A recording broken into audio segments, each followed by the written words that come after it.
Hey guys, what is up? It's Amy and welcome back to my channel. I normally do videos on the intersection between climate change and social justice, but today it's gonna be a little bit different. But I'm also kind of excited. So basically I had a whole video filmed and halfway done editing, and then the files kind of got corrupted and I don't know where they are on my computer, so I have to figure that out. But in the meantime, I still wanted to get a video out this week because YouTube hates it when you miss an upload. So I'm just gonna get this video filmed. Before we get started, a couple trigger warnings and disclaimers for how this conversation is going to go. Number one, thank you to people on my Patreon who voted for this topic, and if you want to join my Patreon, the link will be in the description. I just post extra content behind the scenes and polls every once in a while. Number two, we're going to be talking about everything in a very gender normative way, so I'm just going to be saying women and men because it just makes it easier to have this discussion, but I obviously support people who aren't on that spectrum. Of course, I support anyone who's non-binary or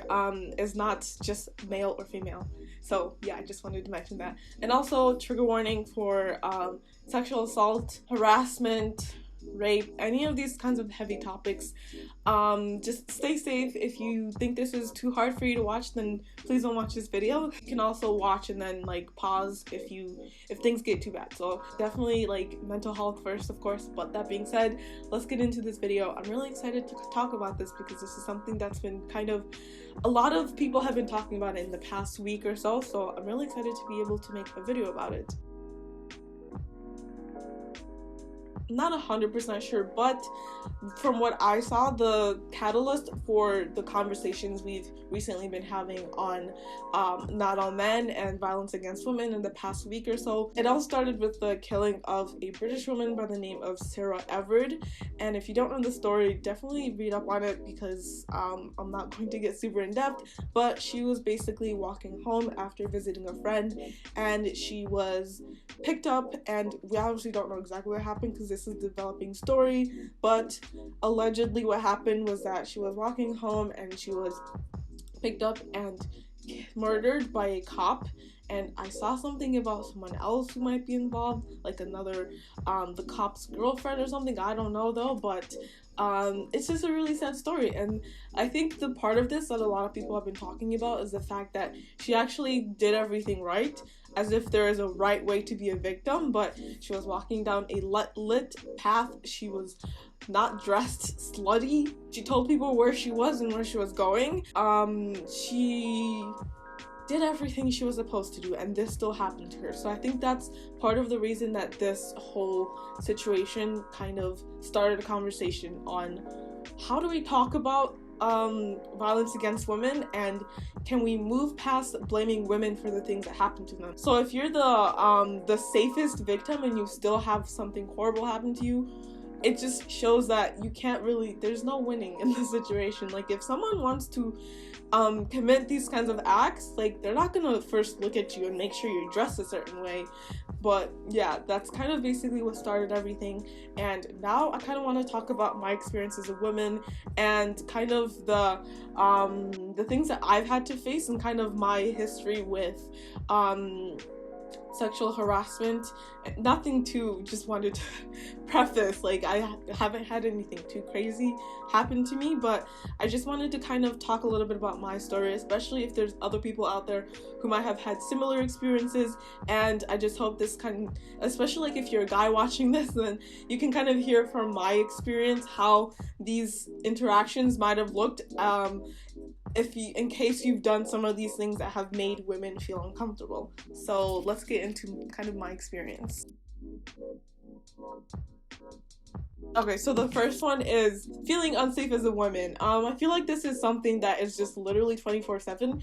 Even when I'm in my own apartment, I live alone, and you just never feel safe. It's like, you just don't. And it's one thing like when you're in a space like your home, but it's another thing being alone outside, which is just kind of 10 times as scary. I'm going to put up on the screen kind of the likelihood of sexual assault or things like that. It's just really scary how high these numbers are, and especially like I have 3 sisters, so like that's really scary to think about. Or like if you have friends and family, like even if you haven't survived any of these horrible events, like really high chance that someone else in your close circle will. So it's very it's really sad to like look at these numbers. So on the topic of kind of walking home, just like a pro tip for my women out there or anyone who's ever feeling unsafe when you're walking home alone, just call someone. That's what I always do. The only really situations where I felt super unsafe because I was walking by myself was when I went to school in Minneapolis, and I had to go from campus to the bus station, and it was like a 10-minute walk or so from the bus, like the metro by the train station to the bus station. It was 10 minutes, and it was kind of a sketchy area in downtown Minneapolis. So I would always be on the phone with my family, with like my mom or someone. But even if no one picked up or anything, I would just pretend to be on the phone. And I think that this is a great way, like even if you're not actually on the phone with someone, it just makes you look like you're not like a good victim because someone could hear if you get picked up or something. So that's just a hot tip for people, something that I always do. And every time when I'm doing this, I'm just like, why do I have to look like I'm not a good target? Like, it's really sad that I have to do something to protect myself when I shouldn't have to live like this, especially considering that it's all because of my gender. And like if it wasn't for my gender, I wouldn't make as good of a target. So it's really sad, but it's something that I always do whenever I'm walking home alone. So the next thing is never wanting to do things alone. As a woman, there's certain things that I just will never do alone. Any situation where I have to walk home by myself, I just will not do. It's weird because here in Paris, even though it's a big city, and obviously because of the lockdown and everything, I haven't been able to like actually do parties and parties or anything like that, but I feel pretty safe in the city, and I think it's because of the neighborhood that I live in. Either I'm like in the city center where it's like super busy and I don't feel super unsafe. The only situations where I feel unsafe is if I have to walk down like a pretty empty street. I hate that. I avoid streets. Like if I'm using Google Maps to get to somewhere and I have to go through like a busy street, through like a winding pathway that's like behind buildings, I will go take the longest way around so I don't have to go down an empty street every single time, because I just can't. I don't feel safe walking down a street by myself. So, are you kidding me? So I always just try to stay on busy streets because you don't know what could happen down a really empty street. So that's what I always do anyways. But in the neighborhood I live in, I feel pretty safe. So there's like this one day where I think it was like, I think this was back when the curfew was at 8 p.m. So it was like 7, and I just like walked to the grocery store to pick up some like food or something because I wanted something specific. And like in Minneapolis, I would not feel safe enough to just like leave my apartment by myself in the middle, or not middle of the night, but when it was dark out, to go pick something up. So I think this all also depends on where you're living and whether or not you live alone or anything like that. So that's just my another thing. Doing things by yourself is just very scary. Also, like going to parties by yourself, super scary. I would never do that, especially in college. Like going to frat parties by yourself, I could not imagine doing that. Me and my friends were at this frat party, and this girl, I think she had gone to like a different school or whatever. She was just like walking down frat row and just went into like a random frat house, and then we like started talking, and we were just like, good on you for having confidence, but I wouldn't feel really safe being in like a frat party without knowing anyone else there, just being by myself. Like, that's crazy to me. But yeah, as a woman, and just doing things by yourself, traveling alone, female solo travelers, like that is so badass, but I just couldn't imagine going to a city by yourself. The closest thing I've ever gotten to that is when my friend was studying abroad in Spain, in Madrid, and I was studying, or she was an au pair in Madrid, and I was studying abroad in Montpellier, which is in the south of France. So we were both so we decided to meet up in Barcelona, and so I got there first, so I was by myself for a while, and I just kind of stayed in the city center where things were busy, and I think it was like Pride yeah, it was like Pride weekend, so I got to see the Pride parade, and then we met up, and then that's when I went to the Airbnb, but I just did not feel comfortable going and meeting the Airbnb person by myself. Like, there's just certain things where you don't want to be alone for something, especially if you're meeting a stranger. I remember I was looking for a chair I eventually found a chair, but I was looking for a chair online through this website in France that's basically like Craigslist or like Facebook Marketplace. But I was looking for a chair and I found this really nice chair, but the person who was selling the chair wanted me to like actually go up to the apartment. I'm pretty sure it was a guy. Honestly, I don't know, and you never know in these kinds of situations. And I was like, can I like pay online and then just you leave the chair outside? And he said no, and I was like, okay, great, I'm not getting this chair then, because I just did not feel comfortable going to this random person's house, and I just ended up not getting the chair.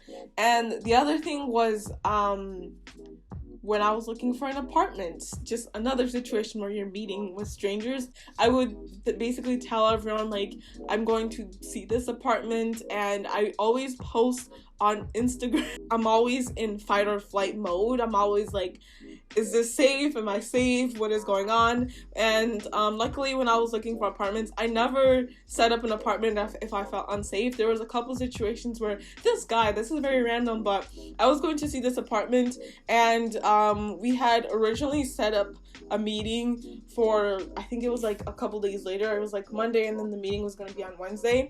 And then I was like, oh, just kidding, I can't do Wednesday. What about like Thursday? So like the next day, and he was like, oh, I can't make it because he was like somewhere in the south of France, and I was like, but you said you would be able to do, what are you talking about? So it just, to me, like, immediately I was like, you're mixing up your story. I don't know, this doesn't feel safe. So I just like ghosted this person, I guess. But like, looking for apartments for me personally was just very stressful. But finally, the final thing that I wanted to talk about was something that I find very infuriating, and I'm gonna tell you about it.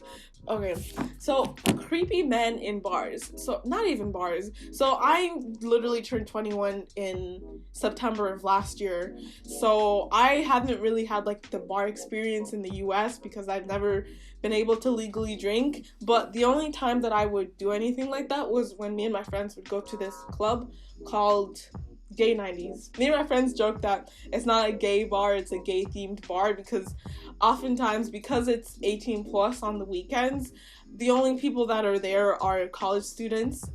There's a lot of just like college students there, or like high school students who are 18, I guess. And it's not very like it's not like a gay bar where everyone there is gay, if that makes any sense. But anyways, so this bar that me and my friends, or club, so this club that me and my friends would go to was just full of creepy old men. And I'm talking about like visibly, I'm not talking about like someone in their like 30s or 40s. Like, I'm talking visibly gray hair, creepy men. And this bar is 18 plus, so you're not gonna find a lot of, obviously there are some older people in this bar because like obviously they don't have an age limit, but because the bar is 18 plus, you're gonna find a lot of 18 to 21 year olds because they're not allowed to like go to other clubs, so this is the one that they go to. So oftentimes you'd have men who would go, like, for example, this is my friend, right? She's just dancing, having fun, and then you would have this man who would come up behind her and just stand there, and my friend's just having a good time and dancing, and he just stands there behind her. And then eventually, like, we notice, like, what's going on, and then you move your friend away from this man, and then he just moves again, and just, they would do this constantly, and it's very violating, because, like, if you're going to dance with someone, right, make sure they know that you're there, because the way that they did it, they didn't want, like, this girl to know that they're standing behind them, which is very creepy, and it's very violating to just, I just don't like that. A lot of these men in this situation would do this. It was very creepy, and I did not appreciate that happening in that situation at all. So if you're one of these men in 18 plus bars just standing close to young women and having them accidentally grind on you, that's disgusting, and you need to go to therapy or jail.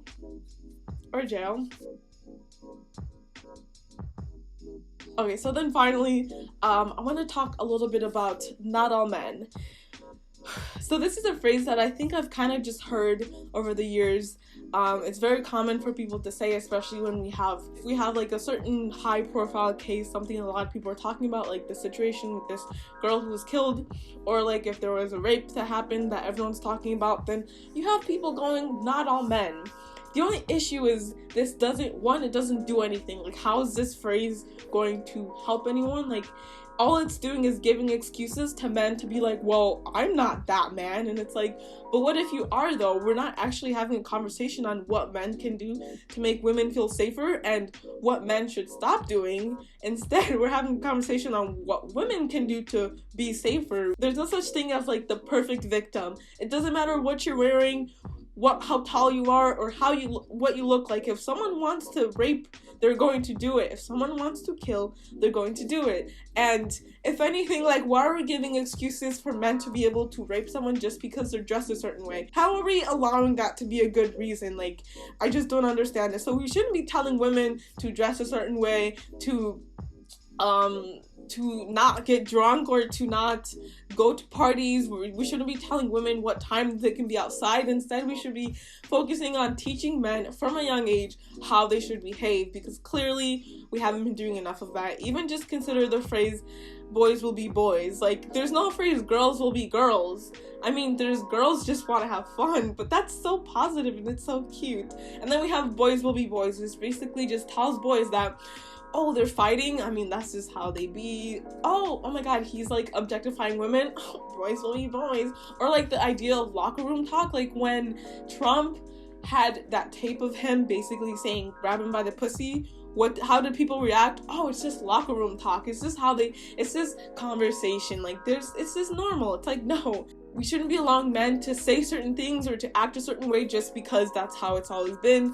We need to actually teach men from a young age that they need to be accountable for their actions. And a good example of this is high school, where they will literally put dress codes for boys on women. Like, I'm not allowed to show my shoulders because it could arouse the boys. Like, I'm confused. Why should I have to change the way I'm dressed to make boys comfortable? What if they just focus on keeping themselves in check? I'm confused as to why I have to act a certain way so that they don't act a certain way. Why don't we just go straight to the source of the problem and fix that instead? Thank you. So then finally, I wanted to talk about consent, because this is something we don't talk about at all, I swear. So I took health, which is basically like, it wasn't like a sex ed class, it was just health in general, and I'm pretty sure we had to take this every year from 6th to 8th grade, so I had to do 3 years of health, and they just teach you the same thing every year. I would never understood that. It was the same with like gym class, where you take 3 years of gym, and then the way at my middle school it worked was you would take gym on A days and then health on B days, so it would just be alternating. And in my health class, when we talked about sex, all I can remember is learning about different STDs. Maybe we learned I don't think we learned how to put on a condom. But I'm gonna tell you right now, we did not learn about consent. I'm gonna tell you that much, because I didn't really know what consent was until we kind of started talking about it over the past couple of years, as we've gotten better about talking about rape culture and talking about how we can decrease the amount of rapes that happen, which, we should have been talking about this to begin with. But yeah, I didn't really know what consent was until I kind of got online and started having these discussions with people online. So that's not good. And if I didn't really talk about consent in high school or middle school, it means that a lot of people also did not learn about consent. So I really think we need to change the way we talk about sexual education to make sure that we're also talking about consent, and to also make sure we're not just talking about abstinence. I'm pretty sure in my class, I remember we talked about how abstinence doesn't work, if I remember correctly. Yeah, I really think it is important for people to talk about consent and to talk about how consent can change.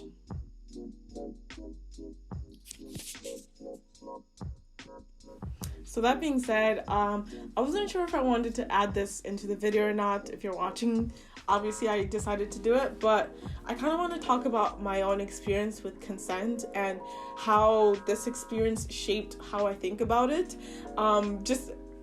It wasn't rape or anything super bad like that, but basically what happened was, it was like December of 2019, so it was a while back, but I was very out of it, but I was at this guy's apartment and we were like playing video games. I think it was like Call of Duty or something. And like early on, like things were kind of romantic, but I don't know, sometime like in this interaction, it just, for me, like I wasn't super into it. I didn't tell him this, but we were just playing video games and chatting, so things were all good. And I just remember at one point, while I literally still had the video game controller in my hand, I turned to like say something to him, and his tongue is literally down my throat. And I think I just tensed up and I was like, what the fuck is going on right now? And he could kind of sense that I was very uncomfortable, and thank goodness he like stopped kissing me. But I just remember in that situation, I was like, what just happened? Like, I don't know, it was very uncomfortable. And so like I said, like even at this point, I think it was my second year of university. Even at this point, my idea of consent hadn't even evolved that far. So I was like, I mean, technically, like things were romantic, so it's not like it was non-consensual, but like the more that I thought about it over the past year or so, I realized that like you can't do that to someone. Like if you're kissing someone and they don't know, that they didn't see it coming because one, you didn't tell them, or things weren't going in that direction, like that's not consent, and that's not okay. So I just wanted to share my experience just in case other girls out there might have a similar experience. I'm guessing I'm not the only one who this has happened to.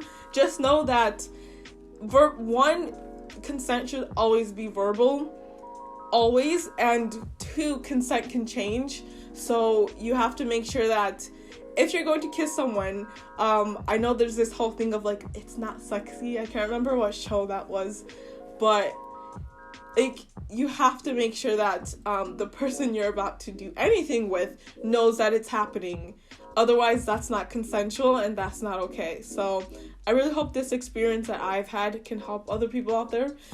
And I hope that guys out there can know that you kissing someone without them knowing you're going to do it is definitely not okay. And never do that, please. Like, it just was very uncomfortable for me, and I'm pretty sure most girls would be very uncomfortable if like you're just like doing something that is not sexual in any context, and then all of a sudden someone's tongue is down your throat. Just think about how it's just very uncomfortable situation. So please don't do that ever. So yeah, I just wanted to put that in there because it's very, what's the word? It makes sense with like everything that's going on. I've never and this isn't something that I've ever like talked about openly online. I've told a couple of friends, and I remember at the time when it happened, I was at a show choir party like a couple days later, and I was laughing about it, and like looking back, like I was trying to like be okay with what happened, and I was like laughing about it, but like to be honest, like it was very uncomfortable and very not okay what happened. So just like another disclaimer, oftentimes with people who have been sexually assaulted, not to say that I don't even know if that even counts as sexual assault, but it's just, you sometimes want to justify it, but if something like that has happened to you, like it's okay to not be okay, and it's okay to realize that that shouldn't have happened. And sometimes we laugh off things that we do not like, but that doesn't change the fact that something happened to you that shouldn't have happened. So yeah, on that very high note, so that was it for today's video. I really hope you guys enjoyed it, and I hope this video can kind of continue the conversation that we're having online about making women feel safe. Can we make that a thing, please? Because I'm tired. As a member of the female class, I'm so tired of having to be safe, of having to not do certain things just because technically only some men are creepy. But until we can figure out how we can make it so less of these instances are happening, I'm just gonna say it's all men. All men need to do something about it because I'm tired of this. So please continue the conversation in the comment section if you want to talk about anything I talked about in this video, or any experiences you've had yourself as a woman, as a man, just anything, as none of the above. Please continue the conversation in the comment section. Also, be sure to join my Patreon, where you can get behind the scenes content and some extra videos. Thank you so much to my patrons for supporting me and helping me make amazing content. I'm also going to have my Instagram linked down below, so you can follow me there, as well as Twitter, where I usually just tweet very, very leftist things, usually complaining, usually angry at the way our government is going, but it's all good. That being said, thank you so much for watching. Don't forget to subscribe, and I'll see you guys in my next video. Bye, guys. Ooh, also, I just wanted to say some pro tips from a woman to other women. Like I said earlier in the video, make sure to be on the phone with people. Never get drunk alone. That's just a recipe for disaster. Never meet someone at their apartment on the first date. Some guys have asked me to do that, and I'm just like, you're either creepy or you don't know what it feels like to be a woman. I will not be doing that. Thank you, sir.